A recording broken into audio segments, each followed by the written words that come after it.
إن الحمد لله نحمده ونستعينه ونستغفره ونؤمن به ونتوكل عليه ونعوذ بالله من شرور أنفسنا ومن سيئات أعمالنا من يهده الله فلا مضل له ومن يضلل فلا هادي له وأشهد أن لا إله إلا الله وحده لا شريك له وأشهد أن محمدا عبده ورسوله أما بعد أعوذ بالله من الشيطان الرجيم بسم الله الرحمن الرحيم ومن آياته أن خلق لكم من أنفسكم أزواجا لتسكنوا إليها وجعل بينكم مودة ورحمة إن في ذلك لآيات لقوم يتفكرون وأيضا قال الله تبارك وتعالى والله جعل لكم من أنفسكم أزواجا وجعل لكم من أزواجكم بنينا وحفدا ورزقكم من الطيبات رب اشرح لي صدري ويسر لي أمري واحلل عقدة من لساني يفقهوا قولي اما بعد آج کی یہ تقریب ایک بابرکت پرمسرت تقریب ہے، تقریب ولیمہ، خوشی کی تقریب ہے، مسنون عمل ہے۔ ایک نیا خاندان، ایک نیا جوڑا اللہ کے قانون کے مطابق نبی اکرم صلی اللہ علیہ وسلم کے طریقے کے مطابق وجود میں آیا ہے، اور یہ سنت عمل ہے کہ اس موقع پر اپنے رشتہ داروں کو، دوست احباب ساتھیوں کو مدعو کیا جائے اور اپنی استطاعت کے مطابق ان کی تواضع کی جائے۔ شادی کا یہ عمل انسانی زندگی میں ایک اہم مرحلہ ہوتا ہے، اور اس عمل کے نتیجے میں انسان کی زندگی یکسر تبدیل ہو جاتی ہے۔ دین اسلام اللہ رب العالمین کی جانب سے نازل کردہ دین ہے جو انسان کی مکمل رہنمائی کرتا ہے۔ زندگی کا کوئی دائرہ، کوئی حصہ ایسا نہیں ہے کہ دین میں اس کے لیے رہنمائی موجود نہ ہو۔ انسان سے مطلوب یہ ہے کہ جو عرصہ حیات اسے دیا گیا ہے، اس عرصہ حیات میں اپنے ارادے اور اختیار کے ساتھ صحیح عقیدہ اور صحیح عمل اختیار کر لے، تو عوض میں اخروی زندگی میں اللہ کی رضا اور جنت اسے حاصل ہوگی۔ اور یہ اختیار انسان کو بخشا ہے کہ اپنے مرضی اور اختیار کو استعمال کرتے ہوئے وہ اللہ کی نافرمانی اور بغاوت اور سرکشی کی راہ پر چلتا ہے، تو کسی نہ کسی طرح یہ شب و روز مکمل ہو جائیں گے، بالآخر اس نے دنیا سے پھر رخصت ہونا ہوگا، اور اخروی زندگی میں پھر اللہ کا عذاب اور اس کا غضب یہ اس کے حق میں آ جائے گا۔ تو دین اسلام اس عمل کی رہنمائی کرتا ہے جس کے نتیجے میں اللہ کی رضا حاصل ہو، جنت حاصل ہو، تو نکاح، شادی اور اس کے بعد میاں بیوی، پھر والدین، اولاد اور اس سے متعلقہ دیگر احکامات، ان سے متعلق مکمل قانون انسان کو عطا کیا گیا ہے۔ دین کے مطابق اگر عمل ہوگا، اس کا ایک فائدہ دنیا کا یہ ہے کہ اللہ کی رحمت متوجہ ہوگی، اس کی عنایات، اس کا فضل، اس کا کرم حاصل ہوگا، زندگی میں سکون، اطمینان، عزت حاصل ہوگی، اور اخروی زندگی تو میں نے بتا دیا کہ رضا الہی اور جنت کے حصول کا وہ سبب ہوگا۔ آپ نماز پڑھتے ہیں، رمضان کے روزے رکھتے ہیں، اس وقت آپ کی کیفیت بدل جاتی ہے۔ یہ جو سکون اس وقت آتا ہے، وہ اطمینان جو محسوس ہوتا ہے، یہ نماز کا نتیجہ ہوتی ہے، یہ رمضان کا نتیجہ ہوتا ہے۔ اسی طریقے سے باقی دائروں میں بھی دین کے مطابق اگر عمل ہوگا تو وہاں پر بھی اللہ کی رحمت، اس کا فضل متوجہ رہے گا۔ تو نکاح بھی اسی دین کا ایک حصہ ہے۔ نکاح وہ قانونی عمل ہے کہ جس کے نتیجے میں خاندان بنتا ہے، اور خاندان انسان کی امتیازی خصوصیات میں سے ایک خصوصیت ہے۔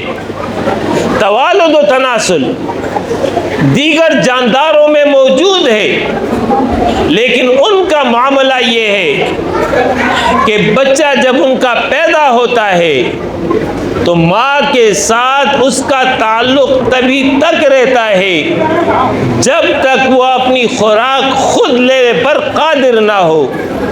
لیکن جس دن بچہ اپنی خوراک خود لینے پر قادر ہو جاتا ہے تو ماں سے بھی اس کا رشتہ ختم ہو جاتا ہے۔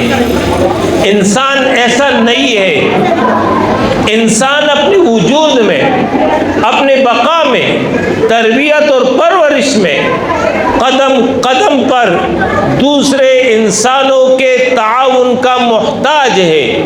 بغیر تعاون کے انسان کے لیے دنیا میں زندگی محال ہے۔ اس لیے اللہ رب العالمین نے ابتدا ہی سے اس بات کا انتظام کیا کہ انسان کو خاندان فراہم کیا جائے، تاکہ اس کے لیے پہلے مرحلے پر ایسے افراد میسر ہوں جو اس کے لیے زندگی کو آسان بنائے۔ انسانوں کے درمیان پہلا رشتہ جو قائم ہوا وہ میاں بیوی کا رشتہ ہے۔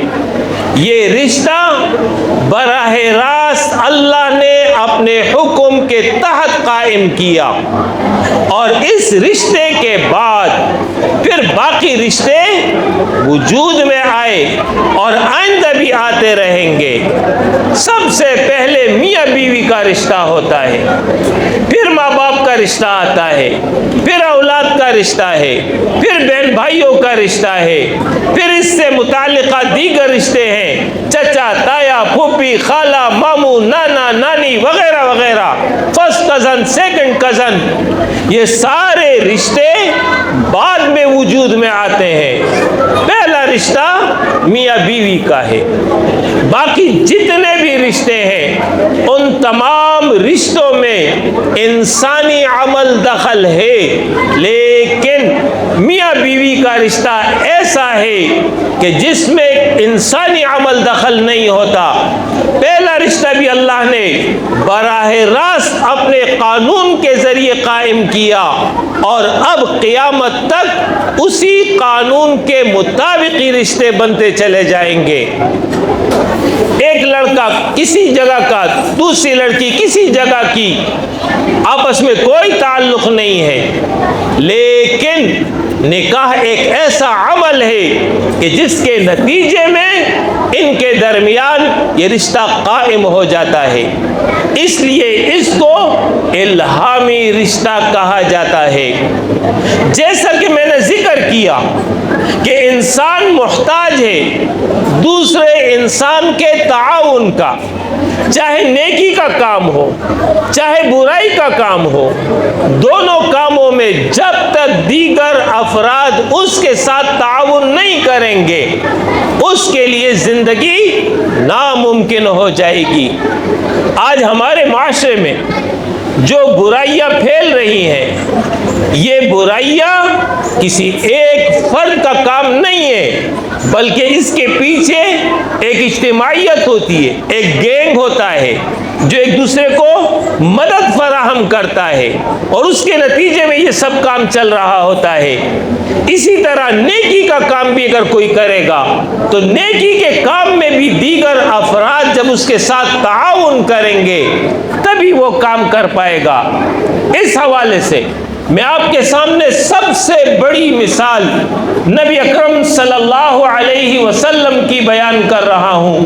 نبی اکرم صلی اللہ علیہ وسلم نے جب مکہ میں اپنی دعوت کا آغاز کیا، اہلیان مکہ انہوں نے جو ہے آپ کی مخالفت کی، اس موقع پر دو شخصیات ایسی ہیں جو آپ کے لیے مضبوط سہارا بنی۔ پہلی شخصیت آپ کے چچا ابو طالب تھے، انہوں نے اعلان کر دیا میں اپنے بھتیجے کی سرپرستی کروں گا، کوئی اسے نقصان نہیں پہنچا سکتا۔ جب تک ابو طالب زندہ تھے مشرکین آپ کو نقصان نہیں پہنچا سکتے تھے، ڈرتے تھے۔ یہ چچا آپ کی سرپرستی کر رہے تھے۔ دوسری شخصیت آپ کی زوجہ محترمہ سیدہ خدیجہ الکبریٰ رضی اللہ عنہا، وہ آپ کو حوصلہ دیتی، ہمت باندھتی۔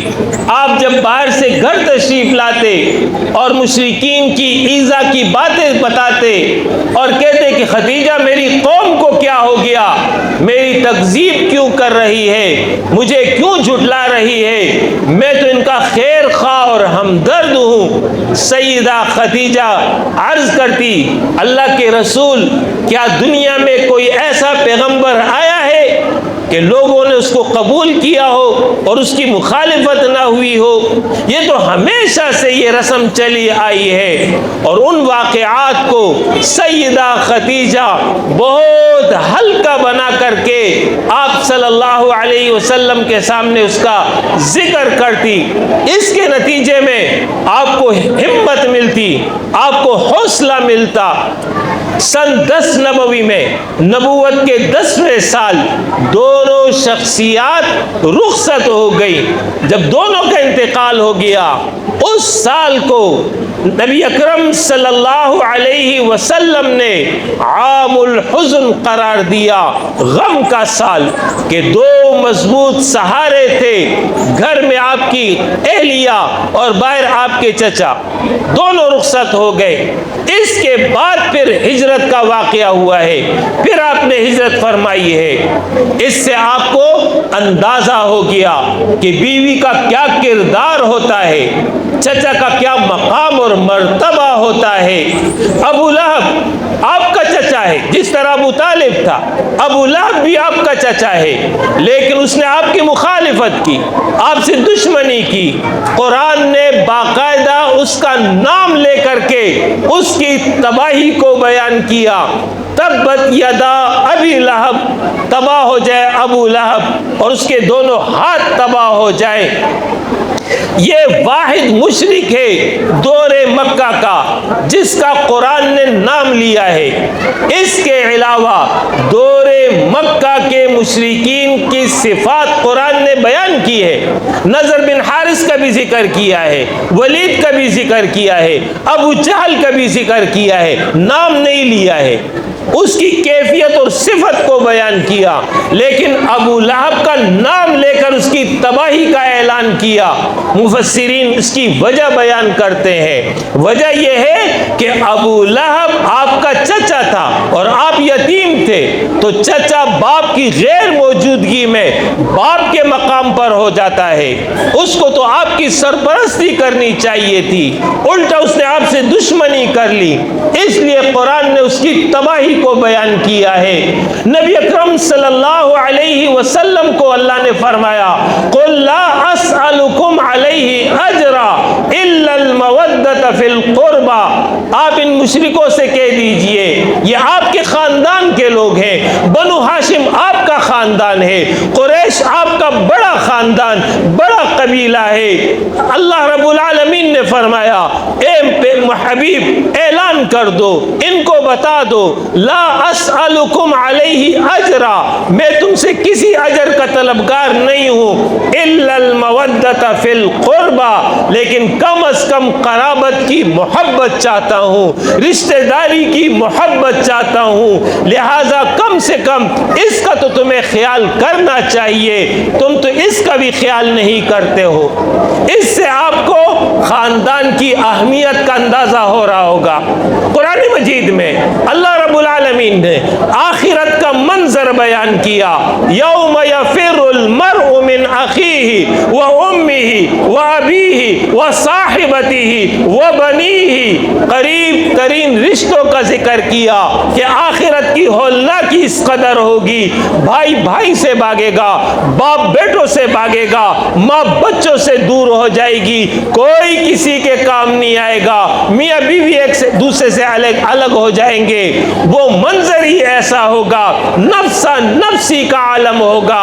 قرآن نے ان قریب ترین رشتوں کو اس لیے ذکر کیا، یہ بتانے کے لیے کہ دنیا کی زندگی میں جب غم کا وقت ہوتا ہے، پریشانی اور تکلیف کا وقت ہوتا ہے، یہی رشتے سب سے زیادہ قریب ہوتے ہیں، لیکن قیامت کی ہولناکی اس قدر ہوگی کہ رشتے بھی دور ہو جائیں گے. یہ ہے خاندان کی اہمیت. یہ خاندان بنتا ہے میاں بیوی کے نکاح کی صورت میں. نکاح در حقیقت ایک معاہدہ ہے میاں بیوی کے درمیان کہ عمر بھر ایک ساتھ رہیں گے، ایک دوسرے کے حقوق ادا کریں گے، ایک دوسرے کے ساتھ حسن سلوک کا رویہ رکھیں گے. اسی ایجاب اور قبول کے نتیجے میں رشتہ قائم ہو جاتا ہے. اور جب رشتہ قائم ہو جاتا ہے تو اللہ رب العالمین نے دونوں پر ذمہ داریاں عائد کی ہیں، دونوں کے فرائض بتائے ہیں، دونوں کے حقوق متعین کیے ہیں، تاکہ اس کے نتیجے میں یہ رشتہ مستحکم رہے، خاندان مضبوط رہے، آنے والی نسل کو ایسا ماحول ملے کہ جس میں وہ تربیت پا کر کے ایک بہترین انسان، ایک بہترین مسلمان بن سکے. اس حوالے سے اول ذمہ داری شوہر پر عائد کی. الرجال قوامون علی النساء بما فضل اللہ بعضهم علی بعض وبما انفقوا من اموالهم. اللہ فرما رہا ہے مرد عورتوں پر قیم ہے، اس وجہ سے کہ اللہ نے بعض کو بعض پر فضیلت دی ہے، مرد کو عورت پر فضیلت دی ہے. لیکن یاد رکھیے یہ فضیلت تقسیم کار کے اعتبار سے ہے، فرائض کے اعتبار سے ہے، لیکن شرافت میں، عزت میں، کرامت میں مرد اور عورت دونوں اللہ کی نظر میں برابر ہیں. اللہ کے ہاں وہاں پر معیار یہ نہیں ہے کہ مرد ہے تو آگے ہوگا، عورت ہے تو پیچھے ہوگی، نہیں، وہاں معیار ایمان ہے، وہاں معیار تقوی ہے. من ذکر و و انسا، جو مرد بھی جو عورت بھی نیکی کا عمل کرے گی اللہ کے ہاں اس کے لیے انعام ہے، اجر ہے۔ ان اکرمکم عند اللہ اتقاکم، معیار اللہ کے ہاں تقوی ہے آخرت کے اعتبار سے۔ ہاں زمین پر تقسیم کار کے اعتبار سے مرد کو عورت پر ایک درجہ فضیلت حاصل ہے۔ وَبِمَا أَنفَقُوا مِنْ أَمْوَالِهِمْ، دوسری وجہ یہ ہے کہ مرد کی ذمہ ہے کہ وہ بیوی کا خرچہ اٹھائے گا، مہر وہ ادا کرے گا، ولیمہ وہ کرے گا، نان نفقہ وہ اٹھائے گا، رہائش و سکن کا انتظام وہ کرے گا، یہ ہے مرد کی ذمہ داری۔ لہٰذا مرد نگران ہے۔ مرد سے قیامت میں اللہ 3 سوال کرے گا۔ نمبر 1، اپنی بیوی کی حفاظت کی کہ نہیں کی۔ نمبر 2، اپنی بیوی کی دینی اخلاقی تربیت کا خیال کیا کہ نہیں کیا۔ نمبر 3، اس کا خرچہ اٹھایا کہ نہیں اٹھایا۔ تم میں سے ہر ایک ذمہ دار ہے۔ قیامت میں اس کے ماتحت افراد کے بارے میں اللہ سوال کرے گا، شوہر سے بیوی کے بارے میں یہی سوال ہوں گے۔ قرآن مجید میں اللہ رب العالمین نے فرمایا قُوْ أَنفُسَكُمْ وَأَهْلِيكُمْ نَارًا، خود بھی جہنم کی آگ سے بچو، اپنے گھر والوں کو بھی جہنم کی آگ سے بچاؤ۔ خود نیک بننا کافی نہیں ہے، نماز پڑھتا ہے، نیکی کے کام کرتا ہے، لیکن بیوی کس حال میں ہے، بچے کس کیفیت میں ہے، گھر میں کیا ماحول بنا ہوا ہے، اس سے وہ بے خبر ہے۔ قیامت کے دن اس کی گرفت ہوگی۔ قُوْ أَنفُسَكُمْ وَأَهْلِيكُمْ نَارًا، خود بھی جہنم سے بچنا ہے، گھر والوں کو بھی جہنم کی آگ سے بچانا ہے۔ وَأْمُرْ أَهْلَكَ بِالصَّلَاةِ وَاسْتَبِرْ عَلَيْهَا، اللہ فرما رہا ہے خود بھی نماز پر قائم رہو اور اپنے گھر والوں کو بھی نماز کا حکم کرو۔ لہٰذا شوہر کی دوہری ذمہ داری ہے، اپنی بھی ذمہ داری ہے، بیوی اور بچوں کی بھی ذمہ داری اس پر ہے۔ دوسری جانب بیوی کو رسول اللہ صلی اللہ علیہ وسلم کی تعلیم یہ ہے اپنے شوہر کی خدمت کرو، اپنے شوہر کی اطاعت کرو، اپنے شوہر کی رضا کے مطابق عمل کرو، اپنی عزت کی حفاظت کرو، شوہر کے مال اور بچوں کی نگہبانی کرو۔ یہ تم پر فرض ہے، یہ تمہاری ذمہ داری ہے۔ یہ کام اگر کرو گی اس کا نتیجہ یہ ہوگا تمہیں اللہ کی رضا حاصل ہوگی، تمہیں جنت حاصل ہوگی۔ اس طرح یہ تقسیم کار کیا ہے۔ شوہر کی وہ ذمہ داری ہے، بیوی کی یہ ذمہ داری ہے۔ پھر بیوی کمزور ہے، بیوی ماتحت ہے شوہر کے، اس حوالے سے رسول اللہ صلی اللہ علیہ وسلم نے اپنی کئی احادیث میں مردوں کو متوجہ کیا، متنبہ کیا کہ عورتوں کے معاملے میں تمہاری کیا ذمہ داری بنتی ہے، ان کے حقوق کے حوالے سے تمہیں کیا کام کرنا ہوگا۔ اس حوالے سے رسول اللہ صلی اللہ علیہ وسلم نے فرمایا تم میں بہترین شخص وہ ہے جو اپنے گھر والوں کے لیے بہتر ہو۔ بہتر سے مراد یہ ہے کہ گھر میں نرم رویہ رکھے، محبت کا رویہ رکھے، درگزر کا رویہ رکھے، ہر وقت ڈانٹ ڈپٹ کرنا، ہر وقت محاسبہ کرنا، ہر وقت شک اور وہم میں مبتلا ہونا یہ تمہیں زیب نہیں دیتا ہے۔ رسول اللہ صلی اللہ علیہ وسلم نے فرمایا عورتوں سے متعلق میرا تاکیدی حکم یاد رکھو، عورت پسلی سے پیدا کی گئی، تم نے اگر اس کو سیدھا کرنے کی کوشش کی نہیں کر سکو گے، توڑ دو گے۔ مفہوم حدیث یہ ہے عورت کے مزاج میں طبعاً اور فطرتاً ٹیڑھ پن موجود ہے، وہ ایک حال میں اپنے شوہر کے ساتھ زندگی نہیں گزار سکتی۔ وہ کوئی کمپیوٹر نہیں ہے، وہ کوئی مشین نہیں ہے، وہ انسان ہے۔ اللہ نے اس کو اس طرح پیدا کیا ہے کہ کمزوری اس کی زندگی کا حصہ ہے، بھول چوک اس کے ساتھ لازم ہے۔ لہذا فرمایا کہ عورت پسلی سے پیدا کی گئی ہے، تم نے اگر اس کو سیدھا کرنے کی کوشش کی، تم یہ چاہو کہ وہ بالکل پرفیکٹ ہو جائے، اس سے کوئی غلطی نہ ہو، اس سے کوئی کوتاہی نہ ہو، اگر تم یہ کرو گے فرمایا اس کے نتیجے میں تم اس کو توڑ دو گے۔ اس کو توڑنا یہ کہ پھر طلاق دے دو گے، گھر اپنا برباد کرو گے۔ لہٰذا تمہیں گزارا کرنا ہوگا۔ گزارا کیسے ہوگا؟ رسول اللہ صلی اللہ علیہ وسلم نے فرمایا کوئی مومن اپنی مومنہ بیوی کے کسی عیب کی وجہ سے اس سے بغض نہ رکھے، دوسری خوبیوں سے فائدہ اٹھا رہا ہے۔ مفہوم حدیث یہ ہے دنیا میں سوائے انبیاء کے کوئی بھی 100% کامل نہیں ہے، انسان مرکب ہے خوبیوں اور کمزوریوں سے، لہذا خوبی سے فائدہ اور کمزوریوں کو نظر انداز کرنا، اس سے گھروں کے معاملات چلتے ہیں۔ آپ صلی اللہ علیہ وسلم نے یہ جو پسلی کی مثال دی ہے، اہل علم نے نقطہ یہ بیان کیا، پسلی دل کے قریب ہوتی ہے، بازو کے سہارے محفوظ رہتی ہے۔ بیوی بھی اپنے شوہر سے دو چیزیں چاہتی ہے، دل سے محبت ہو، اس کی حفاظت ہو، ہمیشہ تابع رہے گی۔ اسی طریقے سے آپ صلی اللہ علیہ وسلم نے فرمایا کہ لوگوں، جس طرح تم کھاتے ہو، جس طرح تم پہنتے ہو، اسی طرح اپنی بیویوں کو کھلاؤ پہناؤ، خبردار ان کے چہروں پر مت مارنا، ان کی برائی لوگوں کے سامنے مت بیان کرنا، ان کو گھروں سے نہ نکالنا۔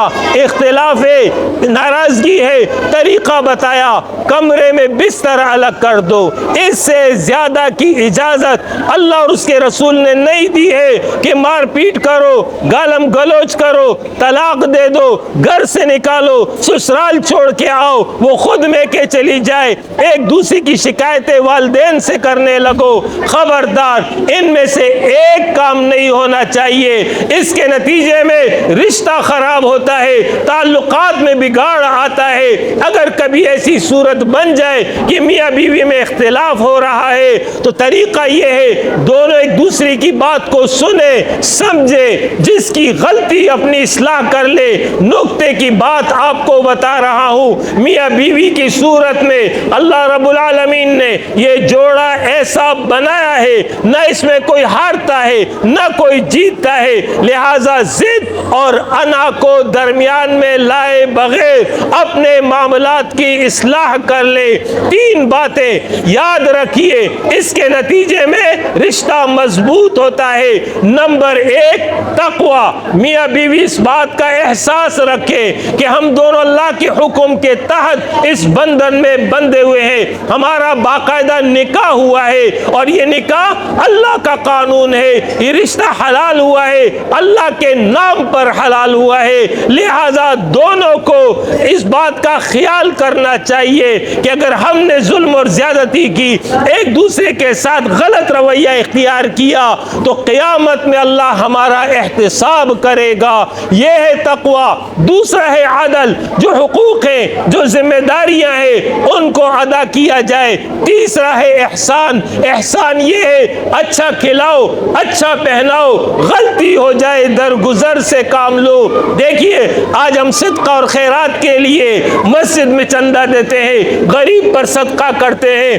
رسول اللہ صلی اللہ علیہ وسلم نے فرمایا بہترین دینار اجر کے اعتبار سے وہ ہے جو تم اپنے گھر والوں پر خرچ کرو۔ آپ صلی اللہ علیہ وسلم نے فرمایا وہ لقمہ جو تم بیوی کے منہ تک پہنچاتے ہو، اس پر بھی تمہیں اجر ملے گا۔ لہٰذا تین باتیں یاد رکھیے، تقوی، عدل، احسان، اس کے نتیجے میں رشتہ مستحکم ہوتا ہے۔ میاں بیوی اپنے معاملات کو درست رکھنے کے لیے چار باتوں کی پابندی کرے۔ نمبر ایک، دونوں ایک دوسرے پر مکمل اعتماد رکھیں، اندھا اعتماد ہونا چاہیے، شک اور وہم کو درمیان میں نہ لاؤ۔ نمبر دو، دونوں ایک دوسرے کا مکمل احترام کرو۔ نمبر تین، گھر کے معاملات باہمی مشاورت سے طے کرو۔ نمبر چار، دونوں ایک دوسرے کے ساتھ محبت کا رویہ رکھے،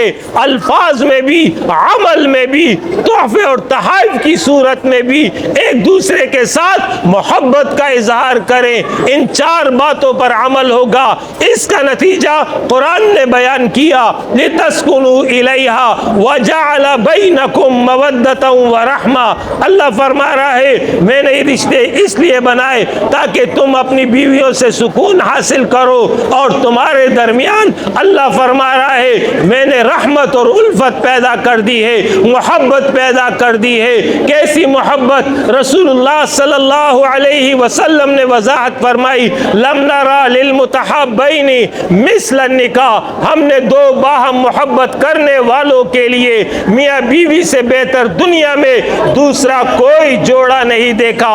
جیسی الفت اور محبت میاں بیوی میں ہوتی ہے ویسی الفت محبت دنیا کے کسی جوڑے اور کسی رشتے میں نہیں۔ یہ تمام باتیں تب جب دین کے مطابق عمل ہوتا ہے۔ آخر میں بزرگوں سے گزارش ہے، نوجوانوں کو نصیحت ہے، بزرگوں سے میری گزارش یہ ہے کہ جب کوئی بچی بہو بن کر ان کے گھر آتی ہے اس کو موقع دیں، اس کی حوصلہ افزائی کریں، اس کی غلطی کو نظر انداز کریں، نئے ماحول میں آہستہ آہستہ ایڈجسٹ ہو جائے گی، اپنی ذمہ داری کو سنبھال لے گی۔ نوجوانوں سے میری گزارش یہ ہے جس طرح شادی سے قبل اپنے ماں باپ کے ساتھ رہتے ہیں شادی کے بعد بھی اپنے ماں باپ کے ساتھ رہیں، خدمت کریں، دعا لیں، ان کی رہنمائی میں زندگی گزاریں، اور جو نئے رشتے قائم ہوئے، ساس کا رشتہ ہے، سسر کا رشتہ ہے، دیگر رشتے ہیں، ان تمام رشتوں کا احترام کرے، عزت کرے، خیال رکھے، کبھی اونچ نیچ ہو بھی جائے کسی جانب سے نظر انداز کر دے، اپنے رشتے کو استحکام بخشے۔ بحیثیت بہو نئے مقام پر اگر وہ اپنا مقام بنانا چاہتی ہے میری ان 5 باتوں کو یاد رکھے اور ان باتوں پر عمل کرے۔ نمبر 1، خدمت کرے۔ شوہر کی خدمت باعث اجر ہے، شوہر کے والدین کی خدمت باعث ثواب ہے، باعث دعا ہے، باعث برکت ہے، خدمت سے پریشان نہ ہو۔ نمبر 2، صبر کا رویہ رکھے۔ اگر کبھی کوئی کچھ کہہ دے، ساس کچھ کہہ دے، سسر کچھ کہہ دے، شوہر کبھی کچھ کہہ دے، اس پر صبر کر جائے، تو بتو جواب نہ دے، ترکی بترکی جواب نہ دے، اپنی زبان سے اس کو پلٹ کر کے جواب نہ دے بلکہ نظر انداز کر دے، صبر کا رویہ اختیار کرے۔ نمبر 3، شکر کا رویہ اختیار کرے۔ اللہ نے جو مال دیا ہے، اللہ نے آپ کے شوہر کو جو حیثیت عطا کی ہے اس پر اللہ کا شکر ادا کرے، انشاءاللہ تعالی اللہ اور نواز دے گا۔ نمبر 4، قناعت کا رویہ رکھیں۔ آپ کو اللہ نے جو کچھ عطا کیا ہے اسی پر قناعت کرے، دیگر عورتوں کے ساتھ، دیگر لڑکیوں کے ساتھ اپنا موازنہ نہ کرے، فلاں لڑکی ایسی ہے، اس کے پاس یہ جوڑے ہیں، اس کے ایسے کپڑے ہیں، اس کا یہ میک اپ ہے، اس کا یہ زیور ہے، نہیں، اور عورتوں کے ساتھ کوئی موازنہ نہ کرے، قناعت اختیار کرے، جو اللہ نے آپ کو دیا ہے اسی کو اپنے لیے کافی سمجھے۔ نمبر 5، سادگی کا رویہ اختیار کریں، اپنے شوہر کے مال کی حفاظت کرے، بلا وجہ اس کو برباد نہ کرے، بلا وجہ اس کو ضائع نہ کرے۔ جو خاتون ان 5 باتوں پر عمل کرے گی انشاءاللہ تعالی اس کا گھر رحمت، برکت، خوشیوں کا ذریعہ ہوگا، جنت کا نمونہ ہوگا، اور اخروی زندگی میں اللہ کی رضا اور جنت حاصل ہوگی۔ اقول قولی ھذا واستغفر اللہ لی ولکم ولسائر المؤمنین وآخر دعوانا ان الحمد للہ رب العالمین۔